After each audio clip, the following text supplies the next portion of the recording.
किन रमाइलो छ त म यथार्थमा जिउने हो वास्तविक त भने यही हो यही ल्याउने हो कति लिभिङ इन अ प्रिजन हो भनेको यही हो के लिभ इन अ प्रिजन हो त्यही होला अब इङ्ग्लिसमा प्रिजन वास्तविक दुनियाँमा हामीले प्रिजनमा मतलब प्रिजन भनेको चाहिँ प्रिजनमा बाँध्ने हो नि त फ्युचर त सोच तपाईँले भने 10% ब्याक होइन 90% फरवर्ड हो भन्नु पऱ्यो नि त कानेहरूलाई हो 10% गाडी चलाउँदाखेरि साइड मिरर कति हुन्छ यो चाहिँ राम्रो लाग्यो मलाई अगाडिको फ्रन्ट एन्ड कति अगाडि हुन्छ ब्याकलाई चाहिँ 10% थोरै हेर्ने हो कि चाहिए मात्रै 10% जस्तै हामी इतिहास थोरै पढ्ने हो अगाडि हामी के गर्ने फ्युचर अगाडि सोध्ने अब म के गरेपछि रिस्क नलिए यसमा त अब केही पनि बन्दैन रिस्क त लिनु पर्यो लाइफ होइन बिहे गर्दा रिस्क लिनुपर्छ क्या यो बिहा पनि रिस्क हो नि अब तिमीहरू एकचोटि बिहे भएर ब्रेकअप भयो भने अर्कोचोटि बिहे त्यस्तो हुँदैन त्यस्तो किसिमको रमाइलो नै हुँदैन त्यस्तो किसिमको मान्यता नै हुँदैन त्यस्तो किसिमको चाहिँ केटी पनि पाउँदैन किनकि दिनुभन्दा पहिला सोध्छ कि एकचोटि बिहे भइसक्यो म त सेकेन्ड ह्यान्ड भन्छ नि त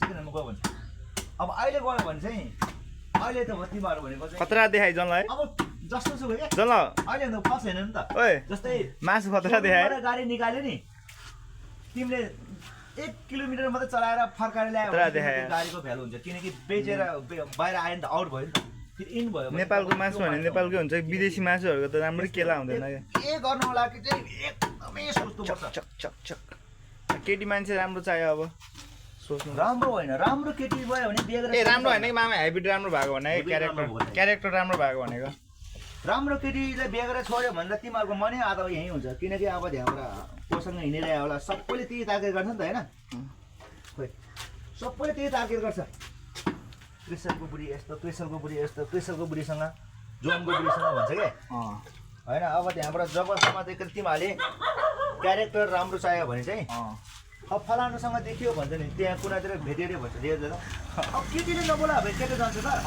इसारा नगरे भाइ इसारा गरे त त्यहाँ पुग्ने हो नि त होइन केटीले अनुमति दिएर त त्यहाँ कसले मैले केटीले वेलकम गरे वेलकम गरे हो नि त अनि त्यो केटाले किन बिग्रियो त डोलमासँग केटा सुन्न आउँछ अब डोलमाले बोलाएर त आएको भयो त्यो कुरा ननियलमा सधैँ यता बुलेटमा चढ्छ अरे चिल्लर पार्टीहरूको कुरा नगर्नु के मामा त्यो आशिषहरू त्यो त इसारा गरेर यसको मतलब हामीले हाम्रै मान्छेलाई चाहिँ राम्रोसँग सम्हालेर राख्नु पर्यो क्या हो कि न केटाले के दोष केटाको दोष हुँदैन सँगै सुते पनि तिमीले गर्न सक्दैन केटीलाई किनकि उसको उसले अगर चाहिएन भने अधिकार छैन नि त अधिकार छैन भने बुढा यतासँग सुतिरहेको हुन्छ यसरी चाक फर्काएर यसरी दिन्छ यो केटीले त्यही भएर केटी मान्छे एकदमै सही हुनुपर्छ नबोलाउँ होला यस्तो अब होइन यो सत्य कुरा हो वास्तविक त यो हो क्या सत्य हो होइन अब चाहिँ नबोलाऊँ भने त्यस्तो गरेर रेकर्ड गरेर नहाला रेकर्ड गर्छ होइन मामा यस्तो हो यो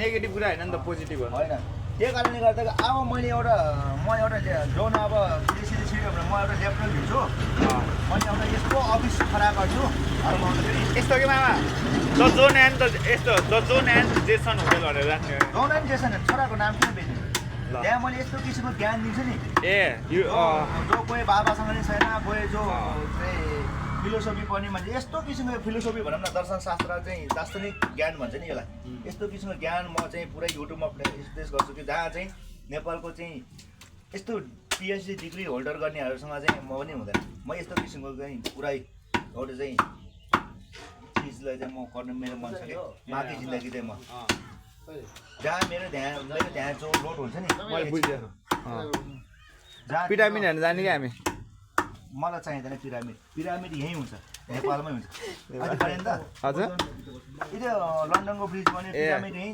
नेपालमा बन्यो होइन रियल भने रियलै हुन्छ रियल त अब तपाईँ जानु पऱ्यो उहाँ हेर्नु न सुई जाने सुई गयो सुई आयो बिपिन जोशी मारिदियो है मामा बिपिन जोशी मारिदियो नि त मऱ्यो होइन त अब अनि कसरी बाँच्यो होला कि त्यो भ्याग्यो है 2-3 वर्षसम्म के कुकुरको भन्दा पनि जिन्दगी गयो होला मामा होइन कि एउटा हिसाबले सोच्यो भने कि हामी तपाईँ र हामीले के फिल्ममा देखाउँछ नि त कसरी हेला गरेर राख्छ टेररिस्टलाई कि एउटा हुन्छ नि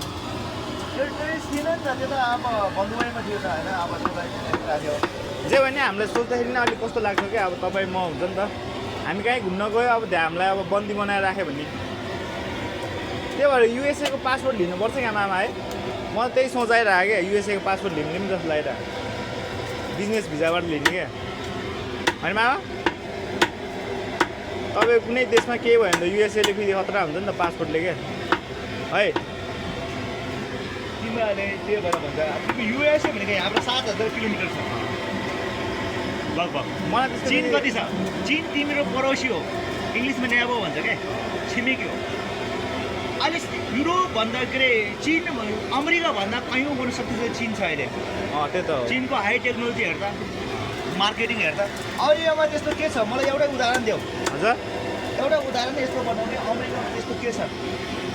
अमेरिकामा एलन मस्क छ नि त अनि टप मामा अब हुन्छ नि त अब त्यो कस्तो कुरा छ यार? मैले त बुझेँ पैसा मात्रै होइन होइन माइन्ड भनेको माइन्ड कस्तो छ? आधुनिक हतियार सब चीनसँग छ अहिले। चीन भनेको विश्वको शक्तिशाली देश हो अहिले तपाईँलाई त्यो त त्यही हो है। अब अमेरिका छैन कि, अमेरिका भनेको कयौँ राज्यहरू मिलेर बनेको हुन्छ। 50वटा राज्य मिलेको रहेछ। अहिले 51 राज्य चाहिँ गिन्दैन रहेछ। फ्लोरिडा अलगै राज्य हो, क्यालिफोर्निया अलगै राज्य हो, उत्तर कोरिया, दक्षिण कोरिया, दक्षिण अमेरिका पुरै अलग अलग राज्य हो नि त। न्युयोर्क अर्कै राज्य हो। अमेरिकालाई चाहिँ टुक्रा टुक्रा जोडेर संयुक्त भन्छ, युनाइटेड भन्छ नि। वासिङटन डिसी होइन अमेरिकाको हो व्हाइट हाउस जहाँ छ नि त्यो। जस्तै नेपालमा 22-24 राज्य भने एउटा खालि नेपाल कहाँ हो त? नेपाल हो काठमाडौँ मात्रै हो क्या। काठमाडौँ हामी कहाँ नेपालमा हो त नि? यो हाम्रो त जोडे त्यहाँ नेपालमा एड गरे हो नि त। त्यो कस्तो त्यही भएर मैले हामी नेपालमै छैन के। चितवन नेपालमा कहाँ आउँछ? चितवनलाई पछि जोड्यो पृथ्वीनारायण शाहले। नेपाल भनेको सिर्फ काठमाडौँ हो। यस्तै अमेरिका भनेको सिर्फ त्यही न्युयोर्कतिर पर्छ क्या, व्हाइट हाउस जहाँ छ नि व्हाइट हाउस वासिङटन त्यहीतिर नै। अब रुसलाई पनि त्यस्तै हो, सोभियतसँग टुक्रेर 15वटा राज्यहरू भयो नि। अहिले युक्रेन पनि रुसै हो नि त, पछि टुक्रेको हो नि त 1992तिर होइन।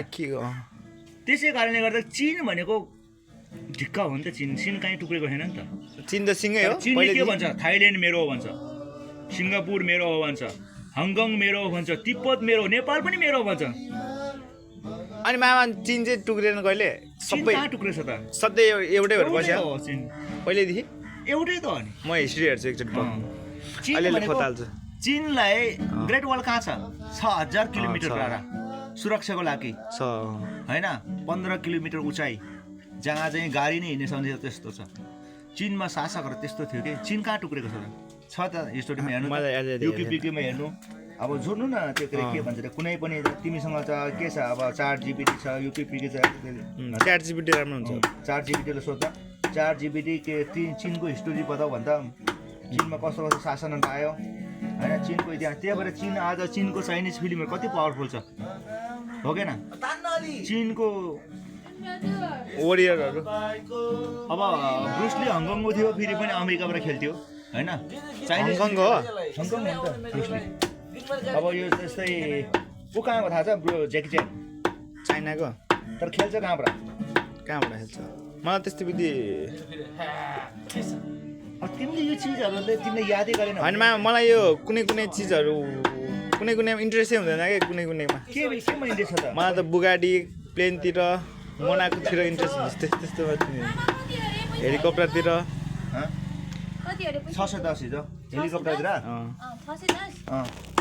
मनाको यस्तो देशहरू भन्दा पनि अब ब्रुनाईको सुल्तान हेर, जसँग चाहिँ 650 चाहिँ उसँग चाहिँ मर्सरी फरारी र त्यो मनाकोमा जुन व्यक्तिसँग जुन छ नि त्यो